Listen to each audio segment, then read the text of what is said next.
Assalamualaikum warahmatullahi wabarakatuh. Tadi sudah disampaikan bahwasannya turunnya semua kitab-kitab suci itu mencampurkan dari yang pertama, terus yang kedua, ketiga sampai keempat. Jadi kitab suci yang terakhir itu kan Al-Quran. Jadi kalau nanti sudah tidak ada turun kitab suci lagi, bagaimana cara menyempurnakan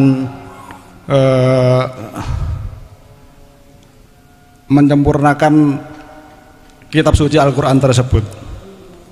Itu yang pertama, Gus.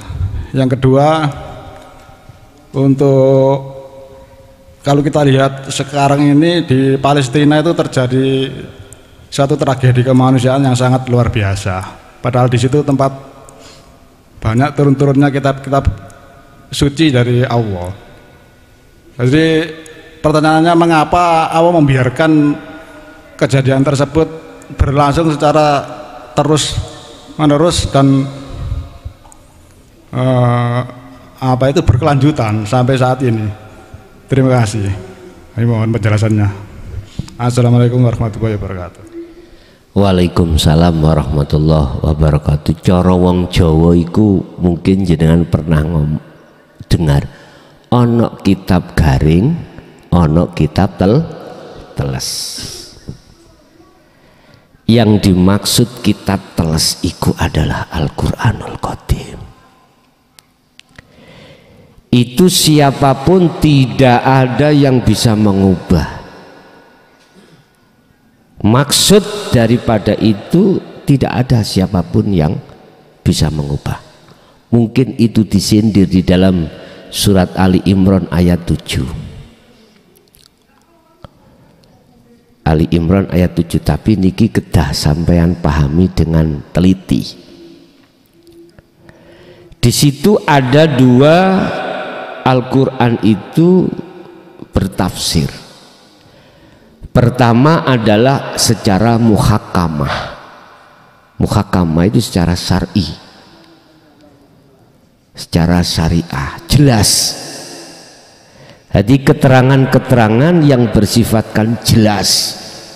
Satu, ada ayat itu bersifatkan mutasyabihat. Wa ma ya'lamu ta'wilahu illallah. Wa ma ya'lamu ta'wilahu, dan tidak ada yang tahu takwilannya ayat mutasyabihat kecuali Allah. Ada keterangan selanjutnya. Barang siapa yang condong terhadap ayat-ayat mutasyabihat, maka tersesatlah dia. Nyun sewu, ini gandeng dengan surat Al-Baqarah ayat 28 mang yang ditanyakan, Pak, ya, ditanyakan. Hitah apa masuk ning akal yang namanya patung iku isok nulung liya? Mboten saged. Mboten saged. Si patung iku bisa menolong patung lain, nggak bisa. Artinya apa? Jenengan manakala condong terhadap ayat-ayat mutasyabihat, sementara keakuanmu itu masih muncul, pasti kita tersesat. Artinya Al-Qur'anul Qadim itu tidak akan pernah ada di dalam hati seseorang manakala hati seseorang itu masih ada selain Allah. Selain Allah nggak bisa. Sehingga disindir secara syariat, kita nggak paham. Selagi kau masih mengandung hadas kecil ataupun besar, haram memegang Al-Qur'an. Haram. Artinya tidak akan pernah tampak dan nyata Al-Qur'anul Qadim atau kitab teles di dalam hatimu selama dalam hatimu masih ada selain Allah. Nggak bisa, karena masih najis hati kita, ada hadas hati kita. hadas, nggak boleh. Makanya sampai nek si ngandung hadas kecil jenengan iku megang Quran nggak boleh, haram. Apalagi jenengan ini hadas besar membaca hukumnya nggak megang membaca haram. Itulah pengertiannya tentang Al-Quranul Qadim. Yo ini yang menjaga. Inilah kitab yang terjaga dan tidak ada siapapun makhluk yang bisa mengubah, sekalipun malaikat, sekalipun nafsu, iblis yang lebih alim daripada kita, nggak bisa. Artinya apa, Mbak? Itu tadi, kalau selama kita masih ada selain Allah, tidak akan pernah muncul itu yang pertama. Jadi kula mboten disiki kersa mboten, keabsahan, kesucian, kemurnian, keaslian di dalam Al-Quranul Karim itu akan terjaga oleh Al-Quranul Qadim. Nyun sewu, tadi surat Al-Baqarah ayat 28 yang ditanyakan, mesti jenengan mentafsirkan adalah orang-orang selain agama pasti lah gitu toh, pasti. Akhirnya kita tidak merasa kita yang ingkar.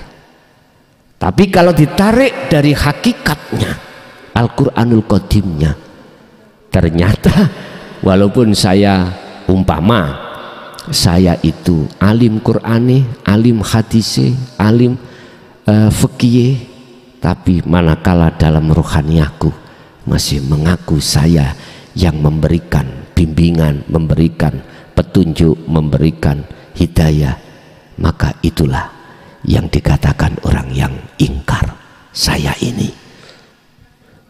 Kalau itu saya yang memberikan petunjuk, bimbingan, terus bagaimana dengan ayat yang mengatakan surat Al-Qasas itu, innaka la tahdi man ahbabta, sesungguhnya bukan kamu Muhammad yang bisa memberikan petunjuk terhadap orang yang kau dekati, tetapi adalah Allah. Oleh sebab itu mungkin lebih arif adalah sesungguhnya yang memberikan, yang mempunyai petunjuk, yang mempunyai syafaat, itu sesungguhnya iman kita cukup Allah lah. Bila mana terdapat pada diri Muhammad, itu sesungguhnya itulah hamba yang diizini oleh Allah membawa syafaat untuk kita sebagai umat. Lagi sangat arif. Mungkin ya seperti inilah bisa diterima dari sisi golongan kiri, juga dari sisi golongan kanan, begitu. Nah, yang kedua, bagaimana mensikapi tentang adanya tragedi mulai tanggal 7 Oktober ya Pak nggih? 7 Oktober di Timur Tengah itu. Mungkin jenengan satu sisi menuduh sing ngawali iku adalah apa namanya, siapa? Hamas lah gitu, mungkin lah gitu dah. Ya sampean delok sejarah sebelumnya, sampean lihat sejarah sebelumnya itu bagaimana Palestina tertindas Pak, seperti Indonesia dulu tertindas. Itu tanggal 8 mau ada pesta besar-besaran sebelum tanggal 8 itu sudah ada pesta. Nanti tanggal 8 ada pemotongan sapi di Masjid Al-Aqsa. Masjid apa itu? Al-Aqsa. Lah, lu sama jari sapa? Yo ojo ngomong jari sapa-sapa. Jadi semua mujahid itu rapat bagaimana ini nanti nggak terjadi. Akhirnya dihantamlah tanggal 7. Sebetulnya itu nggih mohon maaf miturut grafik syariat loh ya, Palestina itu adalah terjajah seperti Indonesia dulu. Kita kalau buka-bukaan sejarah yang buka oning Quran wae, jangan buka sejarah yang lain. Kalau buka sejarah, Israel itu adalah kaum Pak, bukan negara. Tapi sekarang kok jadi negara. Kaum itu kaum dari kaum Yahudi itu kaum. Gampangane mereka ditolong akhirnya mendung. Sebetulnya kami bukan kapasitasnya untuk masuk di ranah itu, tapi oleh karena jenengan tanya, yes, tak jawab aja. Tapi nanti akan kukembalikan secara hakikat, ya. Kukembalikan secara hakikat. Sebetulnya Hamas itu melakukan 7 Oktober supaya 8 Oktober tidak terjadi seperti itu. Akhirnya para mujahid, makanya koyoi kan Hamas, tapi akhirnya front yang lain muncul. Istilah bahasa koyoi nawur lah, enggak, sudah mumet, rapat itu sudah mumet. Inilah mungkin awal persatuan dan kesatuan umat Islam diawali dari tanggal 7 Oktober. Lihat, akhirnya negara lain yang Islam, Yaman, ikut juga. Bisa-bisa Indonesia loh, tapi gak ngomong aku. Enggak.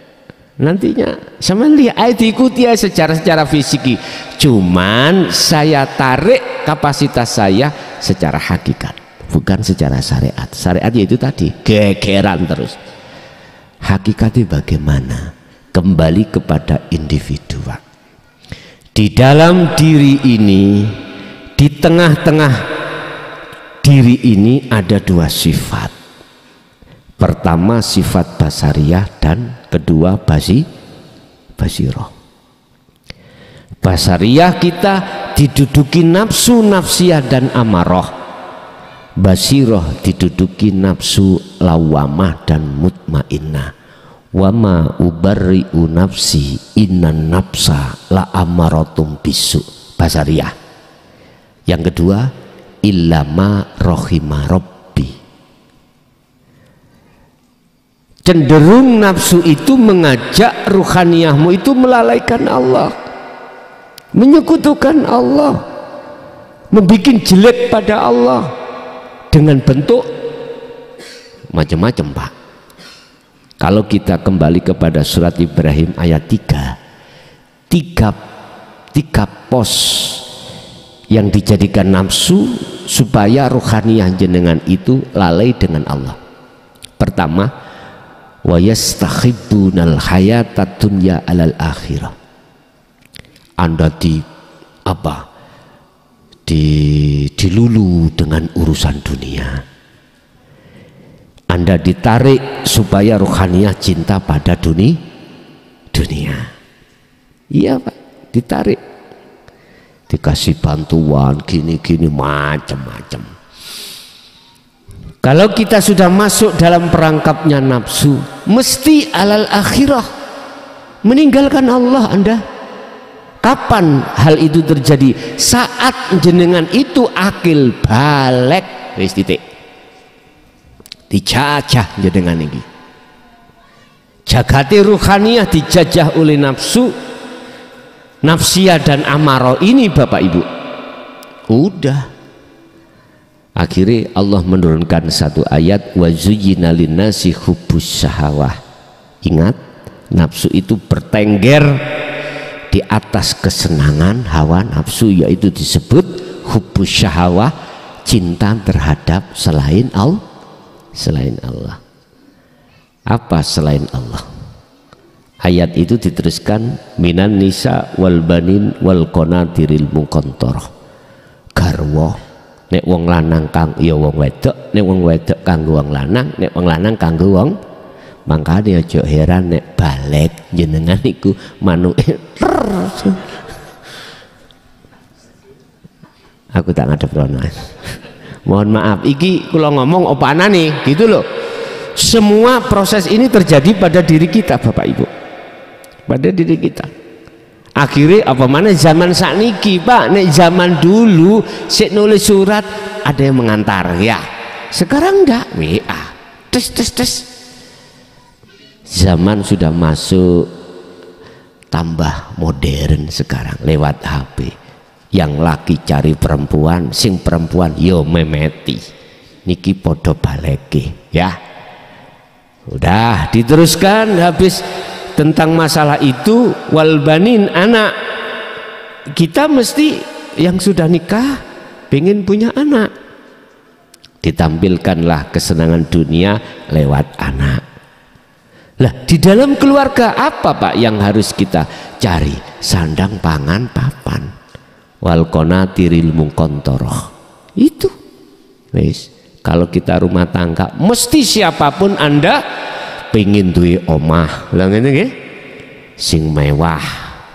Pokoke awak dhewe iku disibukno ruhaniyah, tidak hanya jasmani maupun juga rohani, sibuk mikir bagaimana ekonomiku sukses. Wis ta, siapapun terjadi seperti itu. Sing pinter dagang, sing penting dunyane sukses lewat dagangi. Sing pinter ngaji, ya apa segirane sukses dunyane lewat ilmune ngaji. Lah ngaten nggih? Mangkane ning ati aja heran mikir amplope pira, aja heran temenan. Karena mitung-mitung itu karena apa? Dirinya masih berlaku. Ya Allah ya Karim, fakta ini Pak, jujur. Hanallah, berarti kita posisi dijajah. Ruh ini dijajah. Lah mana sifat basiroh yang di dalamnya penduduknya adalah wamah dan mutmainah? Tidur Pak. Lah bagaimana dia bisa bangun? Bagaimana bisa bangun dia? Nggak punya doyo. Yang kita kasih makan itu nafsu nafsiyah dan amarah aja, sementara ini nggak kasih makan. Artinya apa Pak? Yang kita itu masih ngaku-ngaku aku. Lho iku sama dengan kita ngkei bagian yang hawa nafsu iku. Apa daharani lawamah dengan mutmainah? Itu tadi saya katakan dalam surat Al-An'am 161 tadi, ajaran dinu tauhid dijauhkan. Ini hati daharannya gak ono, ini gak ada. Bagaimana akan timbul satu kesadaran bahwasanya semuanya Allah, lah ilmunya kita ditutup. Ini perjalanan Pak, perjalanan. Tapi ketika saat ilmunya itu sudah buka mengalir, akhirnya lawamah muncul. Bangun Pak, berdapat daharan Pak, tangi Pak, set. Akhirnya menyesali Pak. Ketika panjenengan ini sudah mengwelcome hati terhadap dinu tauhid millata Ibrahim Hanif, jenengan sadar tiba apa laku ket biyen iku ya gak ono gunane. Lawon sing tak aku imanku iku si iman nang sakliyane Allah. Hubitat a'maluhum wa malahum min nasirin. Ditolak. Akhirnya kesadaran hati sampean itu muncul lewat nafsu lawama ini, mutmainnah tikukah pisan. Ya ayyatuhan nafsul mutmainnah, nafsu sing anteng irji'i baliyo sira ila rabbiki maring pangeran ira. Lah ngoten ta? Jenengan sudah mendapatkan sirul asr, tahu caranya kembali kepada Allah, dilakukan Pak. Olehnya dia melakukan rodiyata tidak karena apapun, ridho dan diridani. Akhirnya fadkhuli fi ibadi wadkhuli, artinya jiwamu akan anteng damai manakala jenengan ini dikatakan sudah sampai pada Allah. Lah, apakah Hamas menang? Mesti. Loh ngono lho gampangane. Mujahid ini mesti menang, pasti, karena ayatnya dia itu radhiyatam maradhiyah, fadkhuli fi ibadi wadkhuli. Lah di situ loh Pak. Lah sing mati sebelum merdeka ya apa? Disebut apa? Mati syahid, syuhada. Iki bahasa syariat karena membela agama. Sekarang kembali hakikat. Jenengan sadurunge mati, sadurunge ketemu Allah, merangi nafsu, waktu sholat, waktu aktivitas apapun jenengan kok isdat syuhada. Lah penak lah. Makanya ada yang tanya, Gus, kula niki wis nampa dinut tauhid, kula ya wis ngamalno dzikir, tapi kula durung tutuk ketemu Allah, durung merdeka, tapi isdat ya apa? Lah ngaten nggih.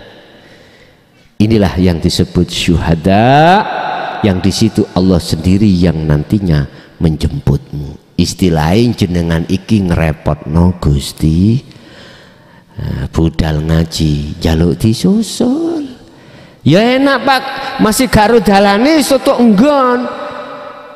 Nyun sewu ngaji, makanya saya itu belajar untuk tidak mau dijemput. Wis tak budal dhewe ae kek ana Sherlock. Lah ngoten ya. Ben gak ngerepotno jenengan. Berarti suhada itu ngerepotno Gusti. Wis dong ah. Hakikate teng mriku.